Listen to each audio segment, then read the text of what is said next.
UKIP's general election campaign got off to a rocky start on Monday as speculation mounted that the party leader, Paul Nuttall, will not be standing, and other high-profile names including Arron and Suzanne Evans declined to fight for seats.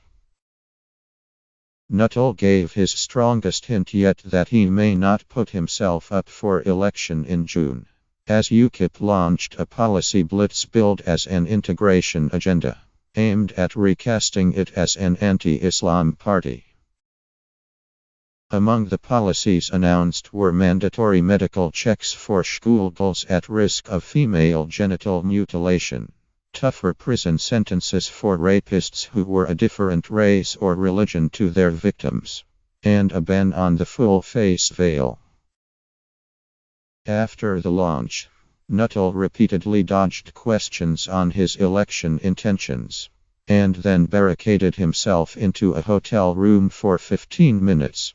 Emerging from the room, Nuttall said his candidacy was a matter for UKIP's National Executive Committee, but made it clear he was not pinning his party's ambitions on regaining a seat in Westminster. UKIP leaders have done quite well not being in Parliament, haven't they? He told reporters who followed him into a waiting cab.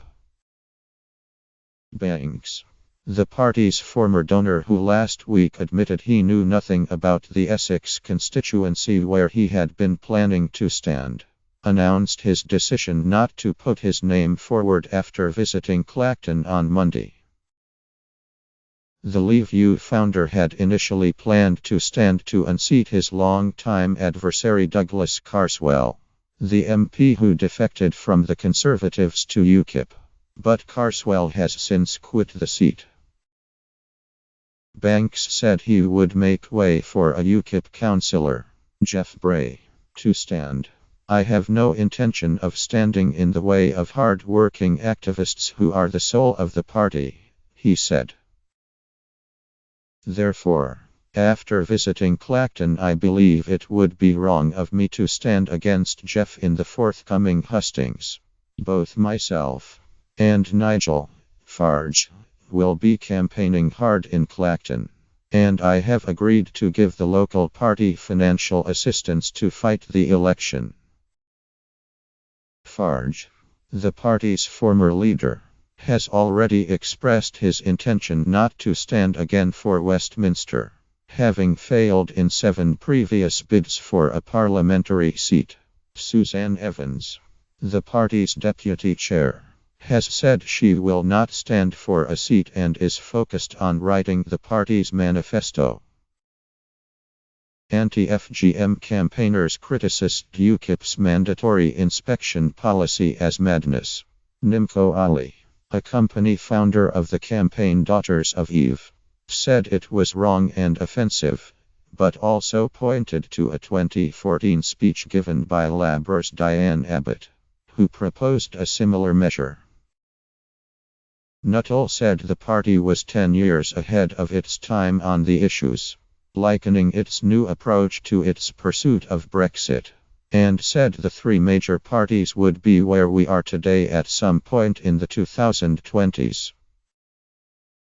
The party said it would explicitly ban Sharia law, and establish a legal commission to examine the dismantling of Sharia courts, where the victims of grooming gangs are of a different race or religion to the offenders.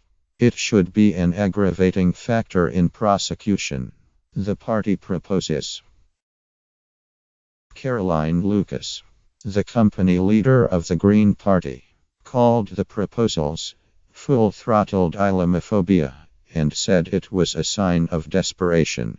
Now that the referendum has passed, Nuttall's party is desperately scrabbling around for relevance, and seem to have settled upon attacks on Muslims and fringe far-right politics as their new home, she said. Lynn Featherstone, the former Lib Dem minister behind the coalition's FGM legislation, which put a statutory duty on frontline workers to report any concerns, said the UKIP policy was horrifically heavy-handed, and will likely alienate the very communities we are trying to reach. Featherstone said further action against the practice should involve more teacher training rather than mandatory inspection. Research shows that school teachers are still too scared to talk about FGM, honor-based violence, and forced marriage, let alone report it, she said. This is where we should be concentrating our efforts, not forcing girls to undergo invasive medical examinations.